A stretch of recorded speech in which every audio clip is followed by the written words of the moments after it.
The Miracle Songs of Jesus by Wilson MacDonald.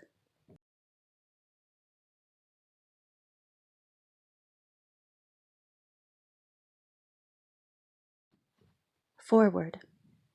This little book of verse, upon its first appearance in 1921, was greeted with a welcome so spontaneous that the edition was exhausted within a few weeks. Since then, the demand for another printing has been insistent, and I gladly accede to the urgency of my friends. With the passing of time, there has been no necessity for any revision in the poem, and I, therefore, again send it forth with the humble but sincere hope that its friends may multiply.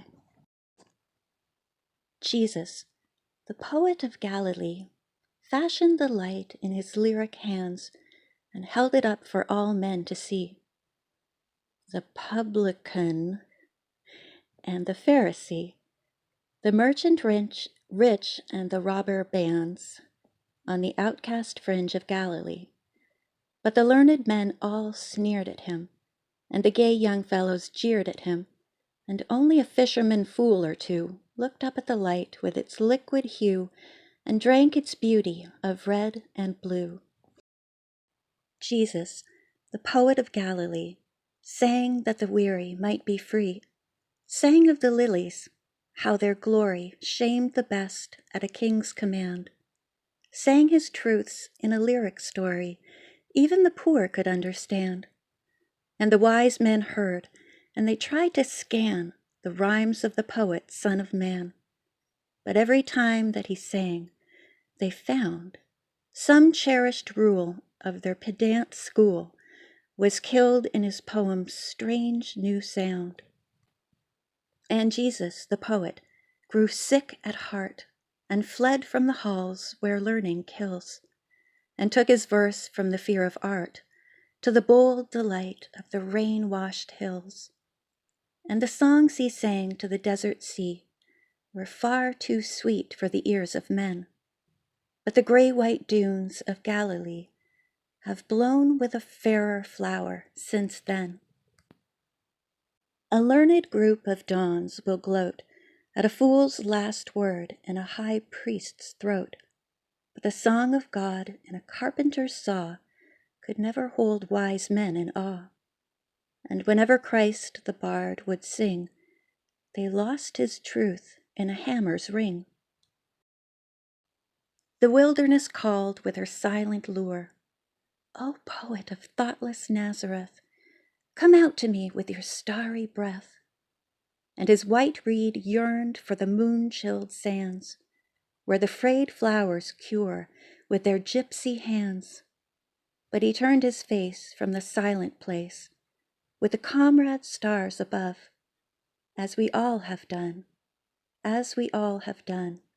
from a maid we dare not love. And the silent desert called again, O poet of thoughtless Nazareth, come out to me with your fragrant breath, and walk with me in the moon's white rain.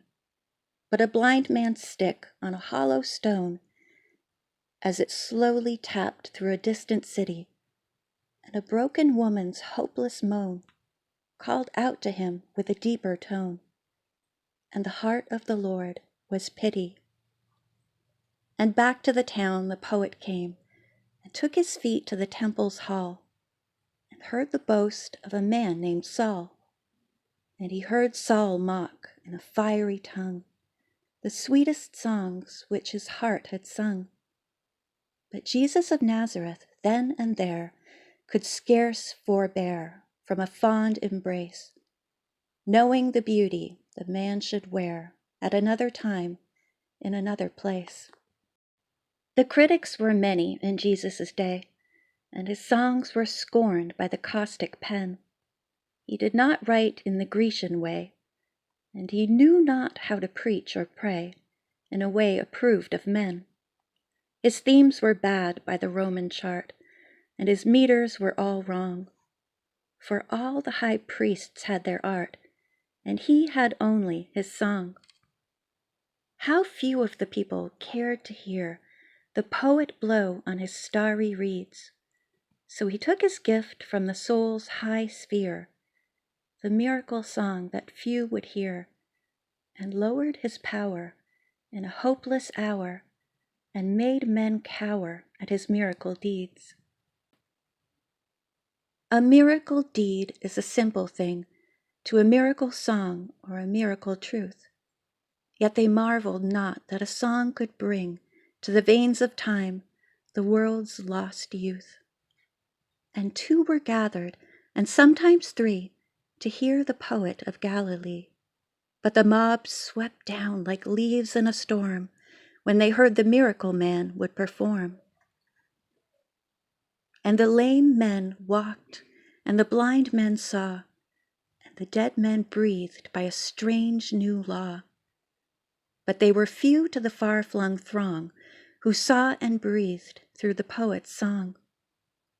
When they sat and fed on the fish and bread, 5,000 men was an easy count, and the deed was done.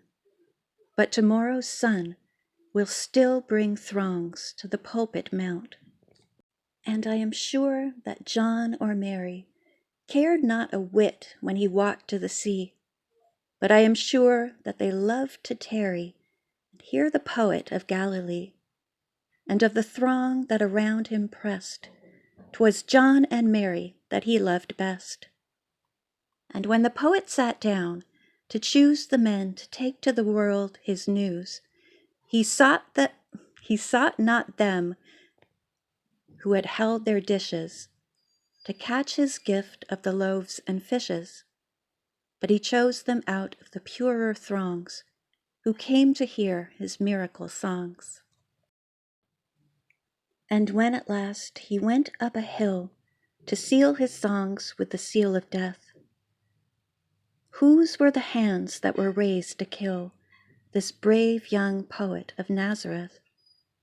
The man who thrust at his side, I find, was a man who saw him heal the blind, and the men who fed on the fish and bread were cheering the deed in the ranks behind. But in a group which had drawn apart to pour their tears for his broken heart were the ones who heard his miracle word. If all the miracle deeds of Christ had proven birth in a womb of lies, my spirit would still with him keep tryst, with faith as deep as the sun-washed skies.